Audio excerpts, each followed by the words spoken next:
Olá, eu sou o Diogo Cruxem, sou professor, artista plástico, ilustrador, escritor e sou pai também. Nesses últimos anos eu comecei uma sequência de obras que foi só exposta agora em 2022, na Semana de Artes Clássicas em Porto Alegre, que foi organizada pelo Instituto Hugo de São Vitor. Foi uma honra muito grande, apresentei também uma palestra a respeito da arte clássica, e o nosso panorama, agora como um centenário da Semana de Arte Moderna. E foi com muito prazer que eu pude falar, dei uma pitada um pouco a respeito da minha exposição. Entretanto, não entrei em detalhes e aqui me faz uma grande oportunidade de explicar um pouco sobre cada uma dessas obras individualmente também. Há cerca de 10 anos eu li a Divina Comédia de Dante Alighieri, um poeta, escritor, pensador espetacular, florentino, do século XIV.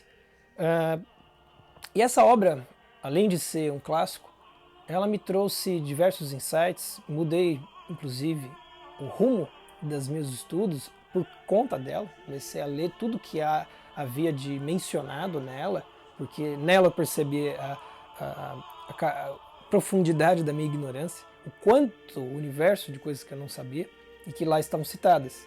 Então, a partir disso, e inclusive a partir de um trecho muito específico, de uma parte pequena, foi breve a sua descrição, quando ele fala sobre as virtudes. Então, no Purgatório, no canto 29, Dante cita as virtudes como se fossem graças, como musas de Apolo, moças belíssimas, eu imagino, que dançavam, e à sua direita ele tinha as teologais e à esquerda as cardeais, né? Do ponto de vista realmente hierárquico, então começa a descrevê-la, as teologais e depois as cardeais. É interessante porque as virtudes, que na verdade são hábitos, a virtude é uma perfeição da nossa natureza, a perfeição de potência nossa, né? Ou seja, quando atualizamos a potência, atualizamos a partir de hábitos, a nossa potência humana, da razão, nós atingimos essa excelência de bons hábitos, de boas atitudes, né? E regulados, centralizados no nosso eixo humanizante, nós nos afastamos da nossa natureza animal.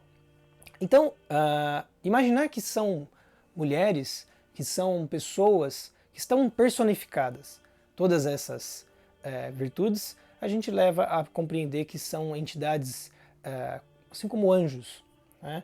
E essa imagem ficou gravada na minha alma, e a partir disso eu comecei a imaginar, né, a referência é minha própria esposa, né, a Érica, e o que me leva a pensar o seguinte: esses dias eu vi uma postagem do padre José Eduardo, em que ele falava que era necessário que víssemos em nossos cônjuges próprio Deus.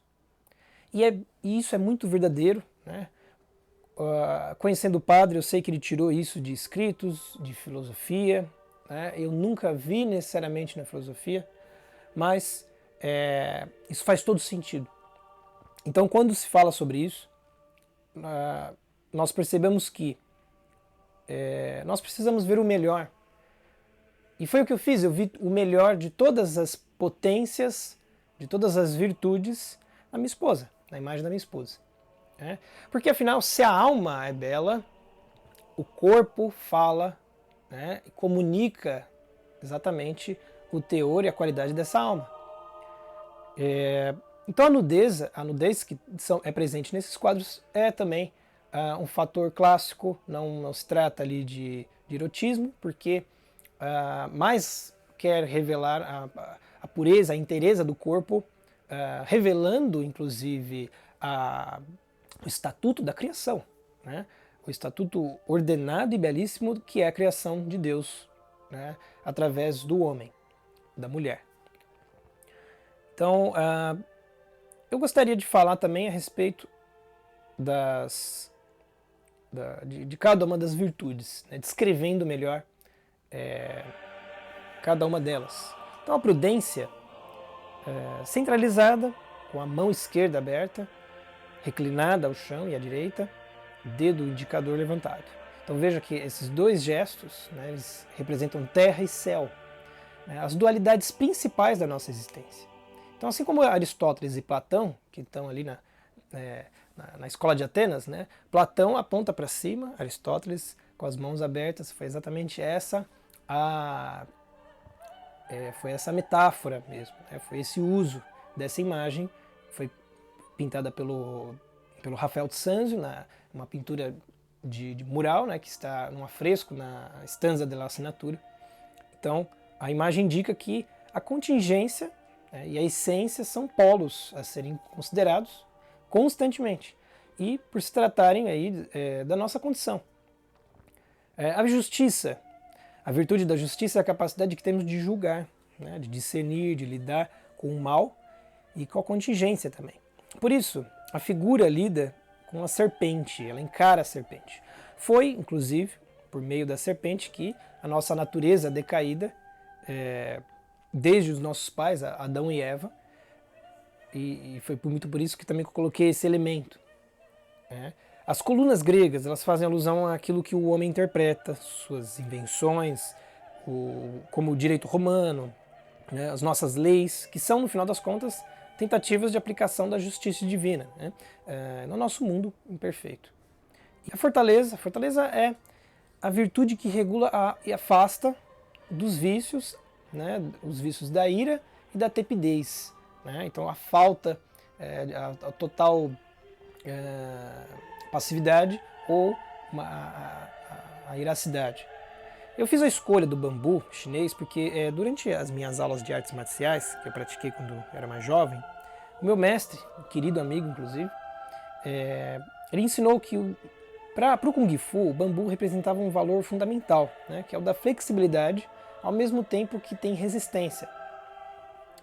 Então, a figura é refletida no espelho também, né, com um aspecto irascível, enquanto que sentada se mostra serena. Esse reflexo do espelho, veja, ele vem daquela etimologia, né, do espectro, né, que vem do latim. Ele tem um significado seguinte, que é as imagens do mundo, as nuances de nós mesmos, muitas vezes são perigosas, né, e a gente deve superá-las. A temperança é a virtude responsável pelo equilíbrio dos nossos hábitos. Então, ela nos faz posicionarmos no nosso eixo, certo? Da nossa razão. Então a temperança se encontra ereta, com braços simétricos, desnuda, né? Observe ali o lençol caído, e reforçando a sua independência e segurança. O lírio é interessante aqui, que significa pureza, paz, ternura, né, em sua cabeça ali, e reforça o estado de paz daqueles que se localizam em seu próprio centro. Né? Há 3 planos ao lado. Observe ali, aqueles que compreendem as várias tríades, a mais importante delas, o corpo, a alma e o espírito. Então, todas essas tríades presentes, mas muitas outras, né, na natureza, compreende todo o cosmos e quem compreende isso age muito melhor. Bom, a fé é um pré-requisito para conhecer e saber. Ela é branca, é nobre, é clara. É a primeira virtude onde o homem se dirige diretamente a Deus. Então só a partir dela é possível a nossa capacidade de abstração, de compreensão, para além, inclusive, das próprias coisas. E é uma condição indispensável. A esfera na cabeça, além de evocar ali o sentido da santidade, né, parece uma auréola, ela é uma forma geométrica perfeita. A esfera é importantíssima também como um elemento simbólico. Ela promove o dinamismo, sempre ao redor do seu próprio eixo. É um dinamismo constante, mas imutável ao mesmo tempo. A esperança, né, ao sustentar o ovo, a figura mostra que espera, ela mostra a paciência, aquela postura confiante de quem espera e sabe que o mundo não vai desmoronar no dia seguinte. Ela espera com resiliência. Então, por quê? Porque ela compreende os ciclos naturais e a razão deles. A esperança é um ato de inteligência, e de uso da razão, é o passaporte para a sabedoria, né? A caridade, a mais alta virtude, porque ela exige a abnegação de si, né? Ela representa a despida pela metade, né? Ela está se despindo ao ser lançada no chão, né? Ela se esforça para sustentar apenas aquilo que importa. É uma imagem arquetípica, é aquela imagem exemplar de São Francisco de Assis, né, que eu fiz questão de colocar. Li também sua biografia, me comovi bastante com a sua trajetória, e realmente é um santo incomparável, né, que ele procurou viver na miséria, passava por jejuns intermináveis, ele vivia sem seus bens, nem lugar para dormir, né, para morar, e por isso alcançou quase que a transcendência do corpo. Então, mais ou menos é isso que eu procuro demonstrar nessa imagem.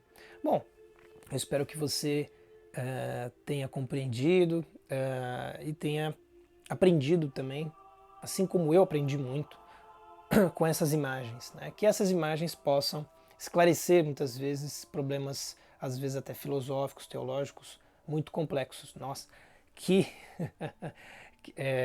claro que não quero ser